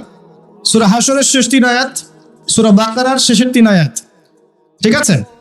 তারপরে সূরা মুমিনুনের কিছু আয়াত, আয়াতুল কুরসি, সূরা আলে ইমরানের শেষের 10 আয়াত, সম্ভব হলে সূরা মুলক, প্রত্যেক জুমায় সূরাতুল কাহফ, অথবা আপনি চাইলে এই যে মানুষ অনেকে ঝাড়ফুঁকের সমস্যা হয় না, বদনজর লাগা, ঝাড়ফুঁক, কুফরি কালাম, সেসব ক্ষেত্রে আপনি সূরা জিনের প্রথম 10 আয়াত, সূরা সফফাতের প্রথম 10 আয়াত, সূরা ইয়াসিন, সূরা কাহফের প্রথম 10 শেষ 10 এগুলোর উপর আমল করতে পারেন। ইনশাআল্লাহ দেখবেন আপনার জীবনে বরকত আসবে। আপনি চোখ লাগা, বদনজর, এই যে হিংসুকের হিংসা, চোখ লাগা, বদনজর, কুফরি, তাবিজ, কালাম এগুলো থেকে বেঁচে থাকবেন ইনশাআল্লাহ। আল্লাহ পাক আপনার পরিবারকে আপনাকে বাঁচাবে ইনশাআল্লাহ কোরআনের বদৌলতে। এবং এগুলো যদি মুখস্থ করে ফেলতে পারেন এবং নিয়মিত মাঝে মাঝে নামাজে পড়েন, এমনি তেলাওয়াত করেন, ইনশাআল্লাহ তাআলা কোরআন আপনার জীবনে প্রোটেকশন নিয়ে আসবে, আল্লাহর রহমত বরকত নিয়ে আসবে ইনশাআল্লাহ। এবং কোরআনের মধ্যে কি আছে? শিফা, আরোগ্য আছে। ওয়া নুনাজ্জিলু মিনাল কোরআন মা হুয়া শিফাউ ওয়া রাহমাতুল লিল মুমিনিন। আল্লাহ পাক বলেন আমি কোরআন নাজিল করেছি, এর মধ্যেই মুমিনদের জন্য শিফা আছে, শিফা, আরোগ্য আছে এবং আল্লাহর রহমত, দয়া আছে। আমরা আরোগ্য চাই না? আল্লাহর দয়া চাই না? আর এই আরোগ্য শুধু দৈহিক রোগের আরোগ্য নয়, কলবের রোগের আরোগ্য। তো কোরআন তেলাওয়াতকে বাড়িয়ে দেওয়ার চেষ্টা করেন, আল্লাহ পাক তৌফিক দান করুন। আর যদি পসিবল হয়, আল্লাহ পাক যদি আরো ফুরসত দেন, তৌফিক দেন, প্রত্যেকদিন 1 ঘন্টা করে 1 পারা কোরআন তেলাওয়াত করবেন। পারবেন ইনশাআল্লাহ? আল্লাহ আমাদের সবাইকে তৌফিক দান করুন। এরপর কি? বেশি বেশি আল্লাহর জিকির। 1 নাম্বার কি বলেছি? সালাত। 2 নাম্বার কোরআন তেলাওয়াত। 3 নাম্বার হচ্ছে আল্লাহর জিকির। বেশি বেশি আল্লাহর জিকির। আল্লাহর জিকির মানে শুধু আল্লাহ আল্লাহ এটাকে বোঝাচ্ছি না আমি। আল্লাহর জিকির মানে আপনি সবসময় ফিল করবেন, আল্লাহকে স্মরণ করবেন যে আল্লাহ পাক আপনাকে দেখছেন, আপনি আল্লাহর ইবাদত করছেন, আল্লাহ আপনাকে দেখছেন। আপনি আল্লাহকে দেখতে না পারলেও আল্লাহ আপনাকে দেখছেন, আল্লাহ আপনার কথা শুনছেন, আল্লাহ হাজির নাজির, আপনি ফিল করবেন। জিকির মানে কি? স্মরণ করা। জিকির মানে কি? স্মরণ করা। আপনি সুবহানাল্লাহ পড়ছেন, আল্লাহর জিকির করছেন, আলহামদুলিল্লাহ পড়ছেন, আল্লাহু আকবার পড়ছেন, লা ইলাহা ইল্লাল্লাহ পড়ছেন, হ্যাঁ, লা হাওলা ওয়ালা কুওয়াতা ইল্লা বিল্লাহ পড়ছেন, এগুলোতে আপনি আল্লাহর জিকির করছেন, আলহামদুলিল্লাহ। এখন ব্যবসা করতে গিয়েছেন, এই যে মাপের দাড়িপাল্লা উঠালেন, এই যে মাপে কম দিচ্ছেন, এখন কি আল্লাহ আপনাকে দেখছেন না? এই যে আপনি আল্লাহকে স্মরণ করছেন যে আল্লাহ আমাকে দেখছেন, মাপে কমটা দেওয়া যাবে না, যদিও কাস্টমার বুঝতে পারছে না। এই যে আপনি আল্লাহকে স্মরণ করলেন, এটাই আল্লাহর জিকির। এটা কি? আল্লাহর জিকির। আপনি ওই যে স্কুলে গিয়েছেন বা কলেজে গিয়েছেন, এখন মাশাআল্লাহ আপনার তো বান্ধবীর অভাব নাই, কয়েকজন বান্ধবী আপনাকে ফোর্স করছে, চল ওখানে গিয়ে কফি খাই, এই করি সেই করি, আজকে ঘুরে আসি রমনা পার্ক নাকি। তো এখন আপনি আল্লাহকে স্মরণ করছেন যে আমি আল্লাহকে দেখতে না পারলেও আল্লাহ তো আমাকে দেখছেন, না আমি তোমাদের সাথে যেতে পারবো না, এটা আমার জন্য জায়েজ নাই। এই যে আপনি আল্লাহকে স্মরণ করলেন, এটার নাম কি? আল্লাহ জিকির। সমাজের দায়িত্ব পেয়েছেন, আলহামদুলিল্লাহ, দায়িত্ব পাওয়া খারাপ কিছু নয়, এটাকে সঠিকভাবে পালন করাটাই চ্যালেঞ্জ। দায়িত্ব পাওয়া খারাপ কিছু নয়, দায়িত্বটাকে সঠিকভাবে পালন করাটা চ্যালেঞ্জ। দায়িত্ব পালন করতে গিয়ে আপনি ন্যায় বিচার করছেন, যখন দেখছেন যে এমন একটা বিচার সামনে চলে আসছে যে এখানে তো সমস্যা, এখানে ন্যায় বিচার করলে আমাকে হয়তো কিছু প্রতিবন্ধকতা শিকার হতে পারে, আর যদি অন্যায় করি তাহলে দুনিয়ার স্বার্থ আছে। এখন আপনি যদি অন্যায়টাকে বেছে নেন, আপনি আল্লাহর জিকির করেন নাই। যদি তখন আপনি ন্যায়টাকে বেছে নেন, আপনি তখন আল্লাহর জিকির করেছেন। আল্লাহর জিকির শুধুমাত্র সুবহানাল্লাহ, আলহামদুলিল্লাহ, তাসবিহ তাহলিলে নয়, সমাজে চলতে ফিরতে উঠতে বসে সবখানে আল্লাহর জিকির আছে। আল্লাহর স্মরণ, আল্লাহকে স্মরণ করো, আল্লাহ পাক তৌফিক দান করুন। তো জিকির বাড়িয়ে দেই। 4 নাম্বার কি? 4 নাম্বার হচ্ছে জ্ঞান অর্জন, মানে বেশি বেশি কোরআন সুন্নাহর জ্ঞান অর্জন করেন, আল্লাহর নূর মারিফত পাওয়া যাবে ইনশাআল্লাহ। 5 নাম্বার একটা বলে দেই, সেটা হলো আল্লাহওয়ালা মানুষ, যারা আল্লাহওয়ালা মানুষ, আল্লাহর এবং রাসূলের কথা বলেন, যারা মুত্তাকি, পরহেজগার এবং সৎ, এইসব মানুষদের সাথে সংস্পর্শে থাকেন, আল্লাহ পাকের নূর পাওয়া যাবে ইনশাআল্লাহ। আর 5টা কথা বললাম, খালি অনলি 5টা। এগুলোর পাশাপাশি আর 5টা বিষয় আছে, যাওয়া যাবে না। 5টা বিষয়ে যাওয়া যাবে না। 1, হিংসা মনে রাখাই যাবে না। মনে যার হিংসা আছে, তার সাথে আল্লাহর নূরের কোনো সম্পর্ক নেই। সে কশ্চিন কালেও খিদির হতে পারবে না। তার বড় বড় ডিগ্রি থাকতে পারে, সার্টিফিকেট থাকতে পারে, মনে হিংসা দিয়ে ভর্তি, কশ্চিন কালেও আল্লাহর নূর এবং মারিফত অর্জন করতে পারবে না, সম্ভব না। কলবুন সেলিম, বিশুদ্ধ কলব, অবনত চিত্তের কলব না থাকলে এটা সম্ভব নয়। অতএব হিংসা করবেন। এখন তো হিংসার যুগ, এখন তো ওই যে বললাম না, ছেলে মেয়ে হয়ে যাচ্ছে, মেয়ে ছেলে হয়ে যাচ্ছে। এখন মেয়েরা কিন্তু খুব একটা ঝগড়া করে না, মেয়েদের কথাবার্তাগুলো এখন ছেলেদের মতো। বাইরে বের হয়, রিক্সা ডাক দেবে, এই রিক্সা এদিকে আসো, এই সিএনজি এদিকে আসো, ওর গলার ভয়েসটা ছেলেদের মতো। আর ছেলেরা কি করে দেখবেন, যে কোনো একটা ইস্যু পাক বা না পাক, অনলাইনে ফেসবুকে বসে আহলুল কমেন্ট, এখানে দেখবেন সারাদিন ঝগড়া করছে, ঝগড়া করে করে করে লাস্টে বলবে যে আমিন না লিখে কেউ যাবেন না। এই হলো অবস্থা। দেখবেন ঝগড়াটা একটা স্বভাব ছেলেদের মধ্যে আসে। ছেলেটা ঝগড়া করবে কেন? ছেলেরা মারামারি করে সরাসরি নাকি? ছেলেরা কি ঝগড়া করে নাকি? দীর্ঘদিনের ইতিহাস পড়ে দেখেন না আপনি, পুরো ওয়ার্ল্ড হিস্ট্রি ঘেটে দেখেন, দেখবেন ছেলেদের গায়রত ব্যক্তিত্ব ছিল না? যুদ্ধ বিগ্রহ করবে ছেলেরা, বক্সিং খেলবে ছেলেরা, জিম করবে ছেলেরা, মার্শাল আর্ট শিখবে ছেলেরা, এগুলো করবে। ছেলেরা চুলকাচুলকি ঝগড়া করে নাকি? চুলাচুলি করে নাকি ছেলেরা? এখন দেখবেন ফেসবুকে ঢুকলেই ছেলেরা কিন্তু মেয়েলি ঝগড়া করে, দেখছেন, খেয়াল করছেন? দেখেন সাইকোলজিক্যাল পরিবর্তন হয়েছে, ছেলেরা মেয়ে হয়ে যাচ্ছে, মেয়েদের মধ্যে সাইকোলজিক্যালি ছেলেদের প্রভাব বিস্তার হচ্ছে। অতএব হিংসায় যায় না, এটা হিংসার যুগ। হাবিল হন, কাবিল হয়েন না। আপনি হাবিল হন, কাবিল হতে চায় না। কারণ কাবিলের আমল নামায় নবী সাল্লাল্লাহু আলাইহি ওয়াসাল্লাম বলেছেন, কিয়ামত পর্যন্ত যত মানুষ খুন হবে, হাদিসটা শোনেন, কিয়ামত পর্যন্ত যত মানুষ খুন হবে, সমস্ত খুনের একটা পাপের অংশ কাবিলের আমল নামায় যুক্ত করা হবে। কারণ কি? কারণ পৃথিবীর ইতিহাসে সেই প্রথম খুনের সিলসিলা চালু করেছিল, সে তার ভাই হাবিলকে হত্যা করেছিল। হাবিল কাবিলের এই সুন্নত এখন নাই, আছে? মুসলিমদের মধ্যে দেখবেন বহু কাবিল ঘুরে বেড়াচ্ছে, আছে না? হাবিলের সুখ ওর ভালো লাগছে না, হাবিলের উন্নতি অগ্রগতি ওর পছন্দ হচ্ছে না, হাবিলের কুরবানি আল্লাহর কাছে কবুল হচ্ছে, ও সহ্য করতে পারছে না, এই জন্য সে কাবিল হয়ে গেছে। এরকম কাবিলের সংখ্যার অভাব নাই তো পৃথিবীতে। আর বাবা বলছি যে ভিতরের শত্রু চেনা খুব ডিফিকাল্ট, বাইরে গুলো চেনা যায়। আমরা দোয়া করি আল্লাহ রাব্বুল আলামিন ভিতর এবং বাইরের সব ধরনের শত্রুতা থেকে ইসলামকে হেফাজত করুন, আমিন। এবং যারা দুনিয়ার স্বার্থে ইসলামের বিরুদ্ধে শত্রুতা করবে, আল্লাহ পাক ওদের শিকড়টা উপরে ফেলে দেন। সামনে যান। 1 নাম্বার কি রাখা যাবে না? হিংসা। একটা কথা বলে শেষ করি, আপনি যদি কারো প্রতি হিংসা করেন তাহলে কি হবে? আপনার ক্ষতি কি? আপনার যত নেক আমল ধ্বংস হয়ে যাবে। হিংসা সেভাবে নেক আমলকে পুড়িয়ে দেয় যেমন করে আগুন কাঠকে পুড়িয়ে দেয়। হাদিস শুনেছেন? হাদিসটা, হিংসা সেভাবে নেক আমলকে পুড়িয়ে দেয় যেভাবে আগুন কাকে পুড়িয়ে দেয়? কাঠকে। আগুন কাঠে আগুন ধরিয়ে দেন, কাঠ বাকি থাকে, কয়লা ছাই হয়ে যাবে। ঠিক একইভাবে আমল নামের নেকি সব ছাই হয়ে যাবে। আর যদি আপনাকে কেউ হিংসা করে, ঈর্ষা করে, মানে ঈর্ষা না, হিংসা করে এবং আপনার দিকে বদনজর দেয়, হ্যাঁ, আপনার ক্ষতি চায়, আপনার সাথে কুফুরি করে ইত্যাদি, তাবিজ কবজ করে, তখন আপনারও ক্ষতি হতে পারে। চোখ লাগলে, বদনজর হলে, তাবিজ কবজ, আপনার ক্ষতি হতে পারে। আর এই ক্ষতি থেকে আপনি বাঁচবেন কিভাবে? এটা তো আপনার হাতে নাই, তাই না? কেউ যদি আপনাকে ঈর্ষা হিংসা করে, এটা তো আপনার হাতে নাই, আছে? নাই। একটা উপায় হচ্ছে মানুষের থেকে নিজেকে যত পারেন আড়াল করার চেষ্টা করেন।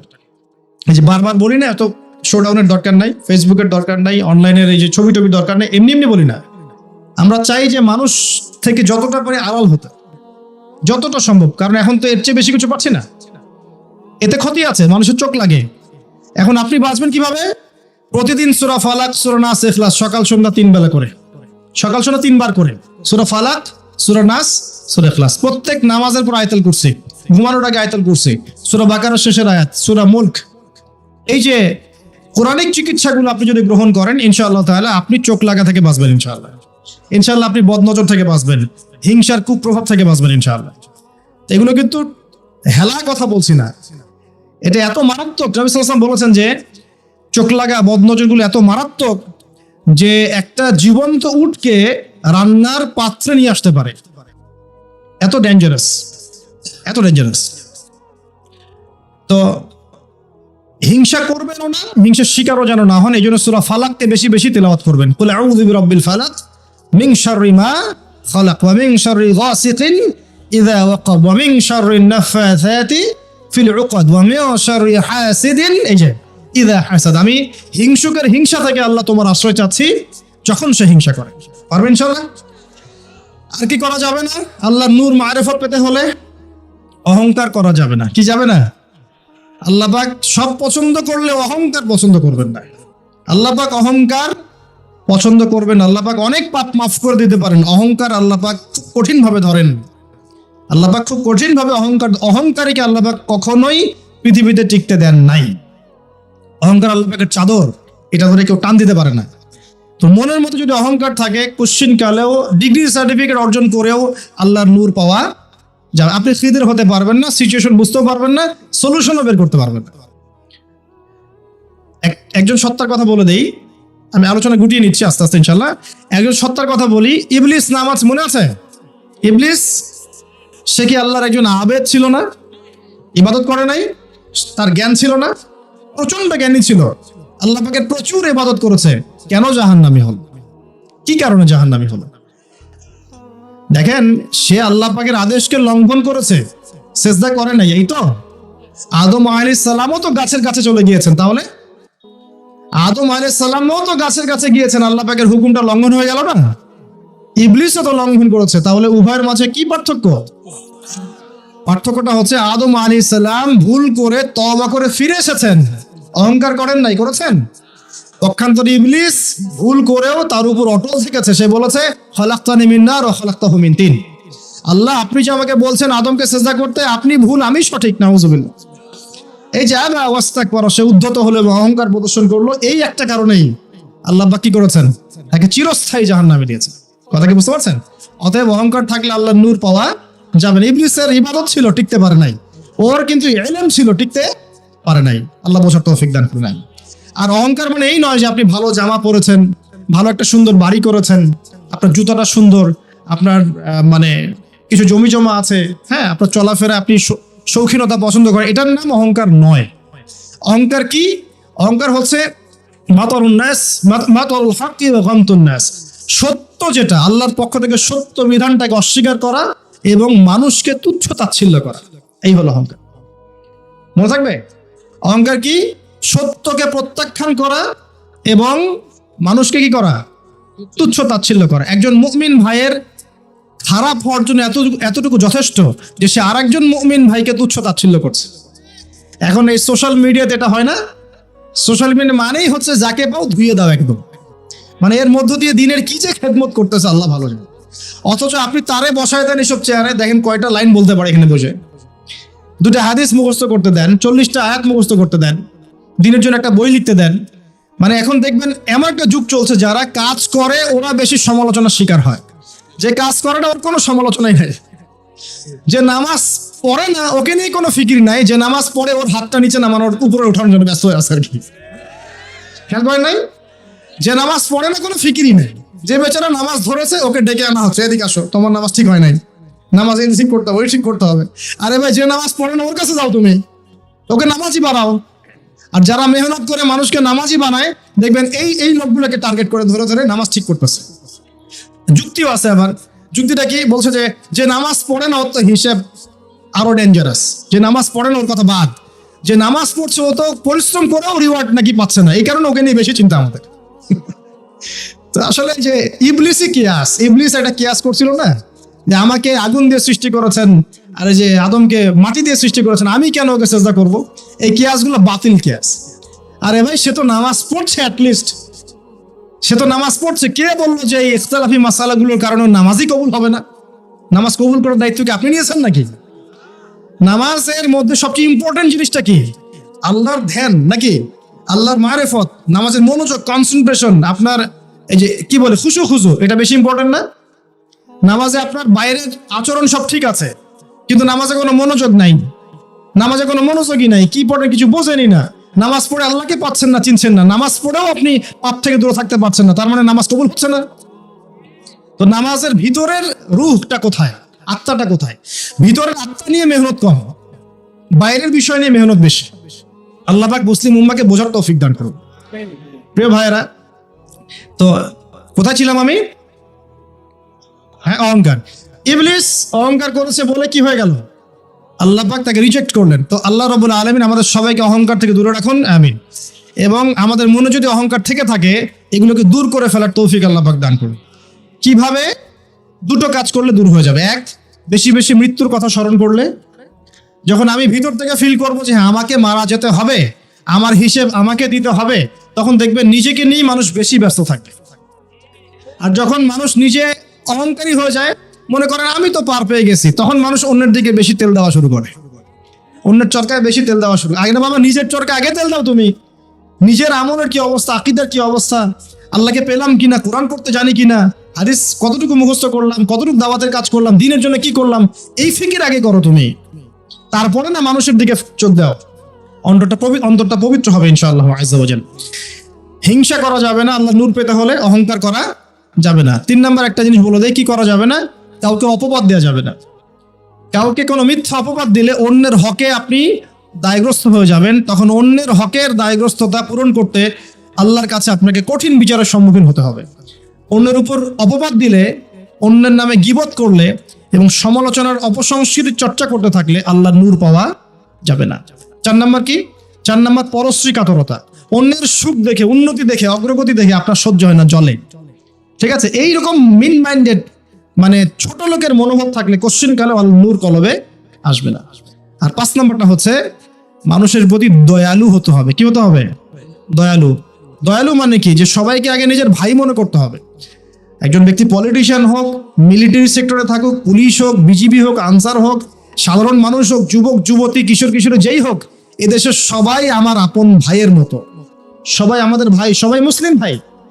হ্যাঁ, ওদের মধ্যে মাযহাবী পার্থক্য থাকতে পারে, তরিকার পার্থক্য থাকতে পারে, পলিটিক্যালি পার্থক্য থাকতে পারে, মতাদর্শের পার্থক্য কি থাকতে পারে না? থাকতে পারে। সবার মত কি একরকম হতেই হবে? কিন্তু তারা সবাই আমার মুসলিম ভাই। যতক্ষণ পর্যন্ত না তারা প্রকাশ্য কোনো কুফরির ঘোষণা দিয়েছে, ততক্ষণ পর্যন্ত কি সবাই মুসলিম ভাই। আগে সবাইকে ভাই মনে করে জনদরদি তো হতে হবে। আগে সবার ভালোটা বুঝতে গেলে আগে জনদরদি তো হতে হবে, রহম দিলওয়ালা হতে হবে। আপনি হকের উপর থাকবেন, ন্যায়টা ন্যায় হবে, অন্যায় অন্যায়। ন্যায় যদি আমার দুশ্মনও করে সেটাও ন্যায়, আর অন্যায় যদি আমার বাড়ির লোক করে সেটাও অন্যায়। একটা সৎ অন্তর লাগবে তো আগে। এই রহম দিলওয়ালা না হতে পারলে খিদির হওয়া যাবে না। কারণ আল্লাহ পাক খিদির সম্পর্কে বলেছেন যে আমি খিদির আলাইহিস সালামকে আমার পক্ষ থেকে রহমত দিয়েছিলাম, দয়া দিয়েছিলাম। সুবহানাল্লাহ। ওয়া আল্লামনাহু মিন লাদুন্না ইলমা, এবং আমি আল্লাহ খিদিরকে আমার পক্ষ থেকে জ্ঞান শিক্ষা দিয়েছিলাম। তো এই কয়েকটা বিষয় করা যাবে, আর কিছু কিছু বিষয় করা যাবে না। এগুলো যদি মেনে চলতে পারি ইনশাআল্লাহ আমাদের কলবের মধ্যে আল্লাহর পক্ষ থেকে আল্লাহর নূর আসবে ইনশাআল্লাহ। সেটা হলো কোরআন একটা সূরা আছে, সূরার নামই হচ্ছে সূরা নূর। কি না? এই সূরার উপর যদি আপনি আমি আমল করতে পারি ইনশাআল্লাহ তাআলা আল্লাহর নূর এবং মারিফত পাওয়া যাবে। কেন পেতে হবে এগুলো? কারণ এগুলো পেলে আমরা সেটা দেখবো যা সবাই দেখতে পারবে না, আমরা সেটা শুনবো সবাই সেটা শুনবে না, আপনি সেটা উপলব্ধি করবেন সবাই সেটা উপলব্ধি করতে পারবে না। বাহ্যিকভাবে সবাই একটা কিছু বুঝবে, কিন্তু আপনি রিয়েলিটি বুঝতে পারবেন যে আসলে বাস্তবটা কি হচ্ছে, এবং বাস্তবতা বুঝতে পারলে পরেই আমরা ইনশাআল্লাহ তাআলা ওই ফিতনাগুলো চিহ্নিত করতে পারবো, সেখান থেকে বাঁচার পথ খুঁজতে পারবো ইনশাআল্লাহ। আমার কথা কি বুঝতে পারছেন? আচ্ছা, এবার শেষ করার আগে একটু গুটিয়ে নেই। এর পাশাপাশি আপনি দুইটা সূরা পড়বেন, সূরা কাহফ এবং সূরা বনী ইসরাইল। এই সূরা কাহফ, বনী ইসরাইল একসাথে রিলেটেড। এখন যদি নূর অর্জন হয়ে যায়, আল্লাহর মারিফত অর্জন হয়, যেগুলোর জন্য শর্তগুলো বললাম, যে আপনাকে সলাতের পাবন্দি করতে হবে, পাশাপাশি নফল এবং সুন্নতের মধ্যে আপনাকে অভ্যস্ত হতে হবে, তাহাজ্জুদ গোজার হওয়ার চেষ্টা করতে হবে, দান সদকা বাড়াবেন, এতিমের ভরণ পোষণের দায়িত্ব নেন, বিধবার খোঁজখবর নেন, সমাজ কল্যাণমূলক কাজ করেন, পাশাপাশি হালাল খান, পারিবারিক আদর্শ ঠিক করেন, আমর বিল মারুফ নাহি আনিল মুনকারের কাজ করেন, জ্ঞান অর্জন করেন, আল্লাহওয়ালা মানুষের কাছে গিয়ে পড়ে থাকেন, সোহবতে থাকেন। আর কি বলেছি? কোরআন তেলাওয়াত বাড়িয়ে দেন, জিকির আজকার বাড়িয়ে দেন, এবং জীবনের সকল ক্ষেত্রে আল্লাহর বিধান মেনে চলার চেষ্টা করেন।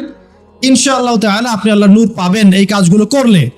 আর কি কিছু কাজ করা যাবে না, যেমন একটা হচ্ছে হিংসা, অহংকার, পরশ্রী কাতরতা, অন্যকে অপবাদ দেওয়া, আর গীবত, তোহমদের সমালোচনা সংস্কৃতি। এগুলো বয়কট করতে পারলে আল্লাহর নূর আসবে ইনশাআল্লাহ।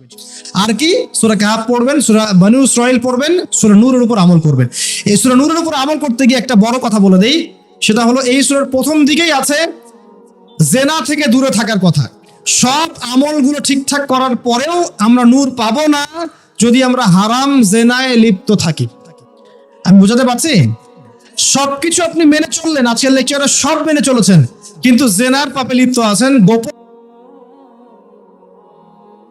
অ্যাফেয়ার্সে আছেন, পরকীয়া আছেন, আপনি কিন্তু নূর পাবেন না। এটা আপনার অন্তর থেকে সমস্ত নূরকে বের করে নিয়ে চলে যাবে। সূরা নূরের প্রথম কথাই হচ্ছে এটা। বরং এগুলো শাস্তির কথা আল্লাহ পাক বলেছেন। সর্বশেষ কথা হলো প্রিয় ভাইয়েরা, বর্তমান সিচুয়েশনটাকে রিড করতে হলে নূর লাগবেই, আল্লাহর মারিফত লাগবেই।